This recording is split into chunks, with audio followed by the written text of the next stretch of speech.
Hi friends! Welcome to our channel spicy వంటకాలు.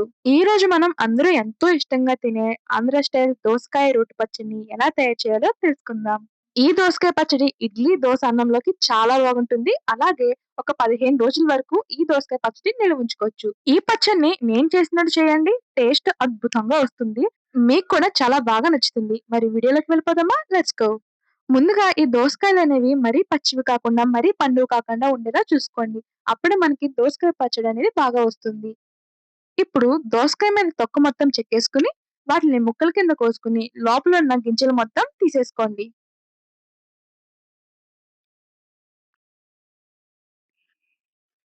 అలాగే ఒకసారి ఇవి ముక్కలు కోసుకున్నాక, అందులోంచి చిన్న ముక్క తిని చూడండి. ఇవి చేదుగా లేకపోతే మనకి పచ్చడనేది బాగా వస్తుంది. ఇవన్నీ కోసేసుకున్నాక, ఇప్పుడు స్టవ్ వెలిగించి, స్టవ్ మీద ఒక కడాయి పెట్టుకోండి. అందులోనే 2 స్పూన్స్ ఆయిల్ వేసుకోండి. ఆయిల్ వేడెక్కాక అందులో ఒక కప్పు వేరుశెనగ గుళ్ళు వేసుకోండి. ఒకసారి కలుపుకొని ఇవి కొంచెం దోరగా వేయించుకోండి. ఇలా వేగాక అందులోని ఒక స్పూన్ శనగపప్పు, ఒక స్పూన్ మినపప్పు వేసుకొని ఒకసారి ఈ 2 కలుపుకొని కొంచెం వేయించుకోండి. ఇలా వేగాక అందులోని ఒక 5 పచ్చిమిర్చి వేసుకోండి.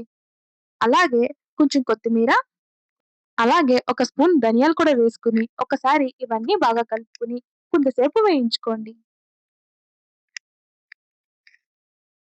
ఇలా వేగాక అందులోని 5 ఎండుమిర్చి కూడా వేసుకోవాలి. 2 వెల్లుల్లి రెబ్బలు, కొంచెం జీలకర్ర, అలాగే ఇందులోని మెయిన్ ఇంగ్రీడియెంట్ వచ్చేసి ఈ నువ్వులండి. అలాగే ఈ నువ్వులు కూడా వేసుకొని ఒక్కసారి ఇవన్నీ బాగా కలుపుకోండి. ఇలా కొంతసేపు వేయించుకొని వీటిని పక్కన పెట్టేసుకోండి.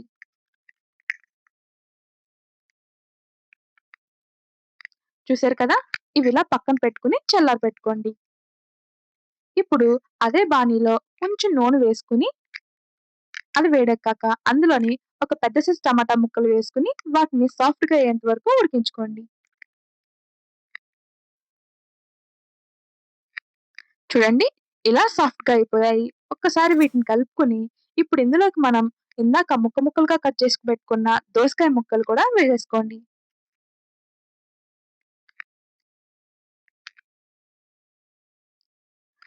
ఈ దోసకాయని, టమాటా ముక్కల్ని రెండిటిని ఒకసారి బాగా కలుపుకొని కొంతసేపు ఉడికించుకోండి. అలాగే ఇందులోని తగినంత ఉప్పు, నిమ్మకాయ సైజ్ అంత చింతపండు కూడా వేసుకోవాలి. అలాగే చిటికెడు పసుపు కూడా వేసుకొని ఒకసారి వీటినన్నిటిని బాగా కలుపుకోండి.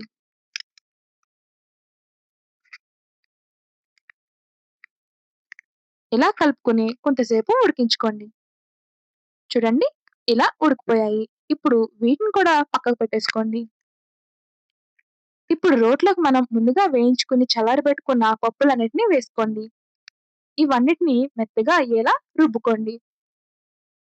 వీటితో పాటు దోసకాయ ముక్కలు కూడా వేసేస్తే మనకి ఈ పప్పులనేవి నలగవు. అందుకే మీరు మిక్సీలో చేసినా సరే ఫస్ట్ ఇవేసుకొని పేస్ట్ చేసుకొని అప్పుడు మనం దోసకాయ ముక్కలు వేసుకోవాలి. చూడండి ఇలా పేస్ట్ అయిపోయింది. ఇలా పేస్ట్ అయ్యాక ఇప్పుడు ఇందులోకి మనం ఇందాక ఉడికించి పెట్టుకున్న దోసకాయలు, టమాటా ముక్కలు కూడా వేసేసుకోవాలి. వీటన్నిటిని కూడా కచ్చా పచ్చాగా ఇందులో రుబ్బేసుకోండి.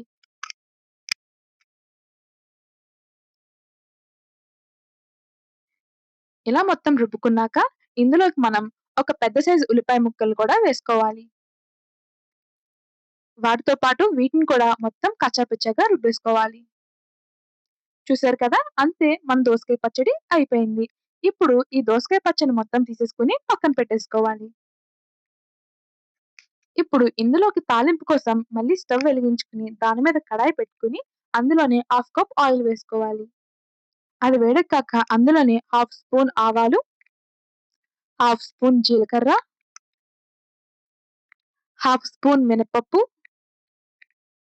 2 వెల్లుల్లిపాయ రెబ్బలు, కొంచెం కరివేపాకు, అలాగే 3 ఎండుమిర్చి కూడా వేసుకొని ఒక్కసారి వీటిని కలుపుకొని కొంచెం వేయించుకోండి. ఇది కొంచెం వేగాక అందులోకి ఇందాక మనం రుబ్బుకొని పెట్టుకున్న దోసకాయ పచ్చడిని కూడా వేసేసుకోవాలి. ఈ తాలింపులో ఈ దోసకాయ పచ్చడి మొత్తం బాగా కలిసేలా కలిపేసుకుంటే మనకి ఎంతో టేస్టీ అయిన ఆంధ్ర స్టైల్ దోసకాయ రోటి పచ్చడి అనేది రెడీ అయిపోయినట్టే. చూసారు కదా! ఈ పచ్చడి చాలా ఈజీగా ఇంట్లోనే చాలా ఫాస్ట్‌గా కూడా చేసుకోవచ్చండి. వేడి వేడి అన్నంలో ఈ పచ్చడి కొంచెం నెయ్యి వేసుకొని తింటే టేస్ట్ సూపర్ ఉంటుంది. సో, మీరు కూడా ట్రై చేసి ఎలా ఉందో కామెంట్ చేయండి. అలాగే మా ఛానెల్‌ని లైక్, షేర్ అండ్ సబ్స్క్రైబ్ చేయడం మాత్రం మర్చిపోకండి.